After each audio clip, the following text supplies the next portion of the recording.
Here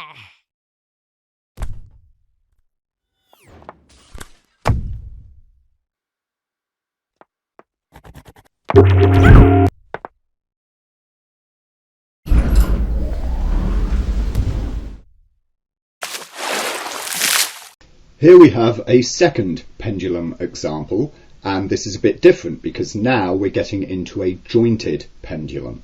As you can see, we have the basic initial motion that we saw in the last video where everything's just plain old linear, it's going tick-tock from side to side. Of course, as we have it, this shaft of the pendulum is rigid, it's not bending at these additional joints. So what we want to create is a pendulum that's a bit more like a chain or a rope, very low resolution chain or rope, because it's only got 3 joints, where the swing will propagate down the length of the chain. So this gets us into the basics of, hierarchical animation, offset, overlap, and things of that nature. So to start with, what we can do is just, do a very basic transfer of these keys, since we are going to be, broadly using the same sort of motion on each joint. So you can copy them in whatever way you fancy. I'm just going to use the old track here and go to each of these guys and then just, of course, paste the keys just like this. Only do notice, of course, that because I've just done it for all channels, it's copied and pasted these Z positions as well. So let me just set those back to what they should be. There we go. Right, what do we see that we have now then? Well, we have this, swinging tick-tock going on like this. Now it's sort of okay-ish. It's got a certain amount of, curve and niceness to it. But of course it doesn't look like it's swinging freely. It doesn't look like a passive system. It looks more like an active one. The reason, of course, is because all 3 of these joints are arriving at their extremes at the same time.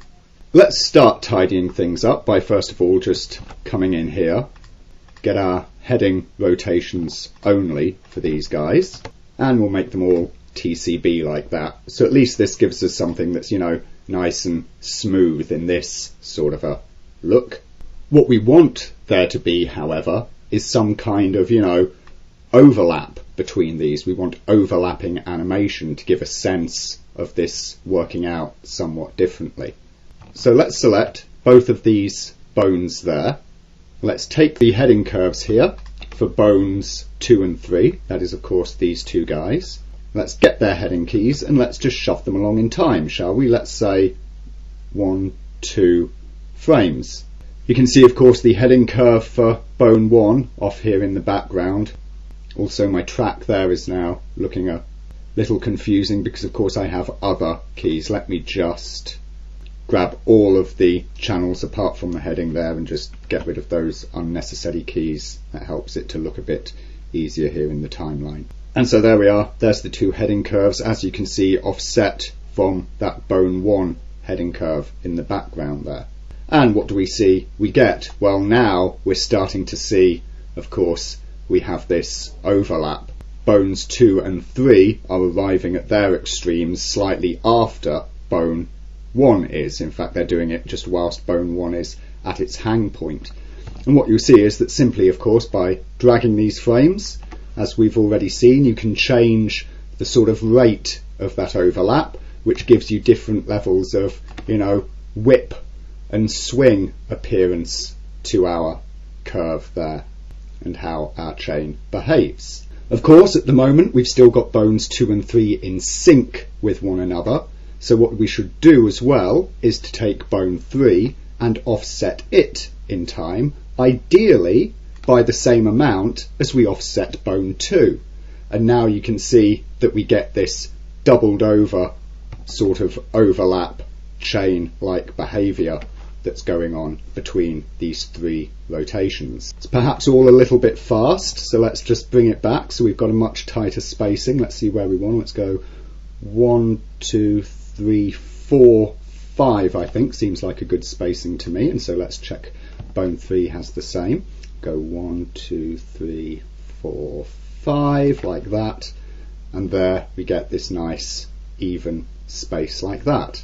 Maybe I will go a little longer, 7 and 8 there on bone 3, then of course grab both bones 2 and 3, count that, 6, 7, 8, and that gives a very floppy sort of swing going on like this. What you can also consider is that the overlap doesn't have to be equal on all three joints. The point is that the motion is carrying through, it is being propagated from one to the next to the next. And so of course, even though we've got bone 2 actioning slightly later than bone 1, bone 3 isn't just a child of bone 2, it is also a child of bone 1. As such, we don't necessarily want to offset it by an equal amount of time. So let's count that back. 1, 2, 3. And now we see that we start to get a slightly different appearance that's starting to look somewhat more natural. What else can we see here that's a bit off? Well, of course, we have the exact same amount of rotation on all three items. Once again, as the motion gets propagated down the chain, it will shrink. So let's take bones 2 and 3 here. Let's get roughly in the middle somewhere, and let's scale them down like this. So those two are taking a slightly smaller amount of swing, and then we'll take just bone 3 and we'll give it smaller still. Now we see that having done that, we might want to shove bone 3 around here in time once again. Let's just push it a little bit. If anything, we bring it in slightly closer like that. And so now you see that we get this overlapping action between the three, and we get the sense that this movement really is propagating down the chain. Clearly we also get a sense of the ball on the end having a weight that's, being pulled around by the chain. We really start to get that sense of a weight at the end of this hierarchy. And if we look at the ball's, motion path, we see that we start to get this quite distinctive curve for it. It's no longer just a plain symmetrical arc. Rather, it comes along, whips up and over itself. You get this bounce over occurring at the extremes. This is again a signature motion arc of this kind of hierarchical swinging motion. Now that's great and all, but it winds up with us having all of these keys offset from one another. And so of course when we want to shift around the timing of the system, that can be a little more tricky. Of course, when we were talking about, keying methods and keying strategies, we looked at the old Keith Lango distinction between the two ways of setting up keys for overlap and so forth. So let's have a go at doing this in that way. So what we come back to start off with is just this plain old linear system that we've got here. And what we're going to do is create keys that are, in line for one another all along the way.